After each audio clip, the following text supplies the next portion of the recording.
রাজনীতির ময়দান বড়ই বিচিত্র। ভোট আসে, ভোট যায়, কিন্তু স্মৃতি আর যন্ত্রণার চোরা স্রোত বয়ে চলে ঘরের অন্দরে।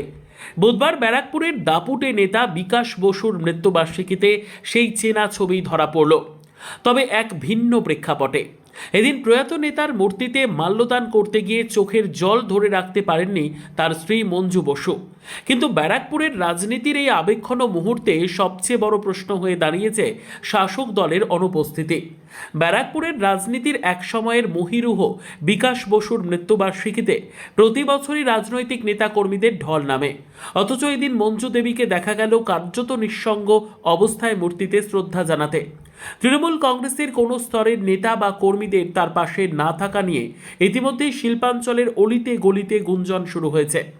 মঞ্জু বসুর এই একাকিত্ব যখন জনসমক্ষে আসছে, ঠিক তখনই আগুনের ঘি ঢেলেছেন ব্যারাকপুরের দাপুটে রাজনীতিক অর্জুন সিং।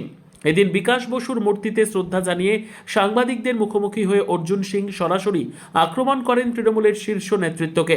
তিনি বিস্ফোরক অভিযোগ তুলে বলেন, চোখে জল তো থাকবেই। হাজব্যান্ড ফোন হয়েছিল, দীর্ঘ পলিটিক্যাল মহিলা পলিটিক্যাল লোক যার ফোন হয়েছিল, চোখে জল, স্বামী হারালে চোখে জল। দলের কাউকে দেখা গেল না। দল, তৃণমূল দল কারো পাশে থাকে না।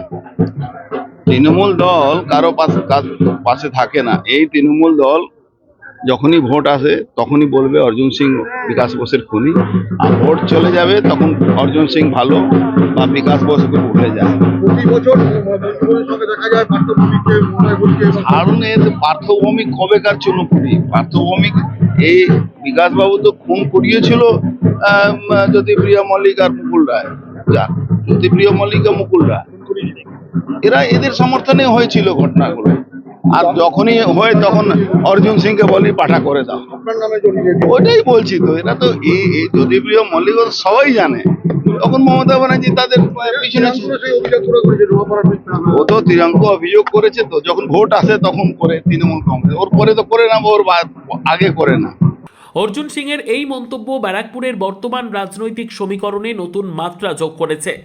রাজনৈতিক বিশ্লেষকদের মতে, নির্বাচনের ঠিক আগে যেভাবে তিনি পুরনো মামলার দায় প্রাক্তন মন্ত্রীদের ওপর চাপালেন, তাতে সাধারণ মানুষের মধ্যে আবেগ উস্কে দেওয়ার সুপরিকল্পিত কৌশল রয়েছে। বিশেষ করে বিকাশ বসুর পরিবারের প্রতি শাসক দলের এই আপাত উদাসীনতা এবং অর্জুনের এই আক্রমণাত্মক সহানুভূতি জনমনে গভীর প্রভাব ফেলতে পারে।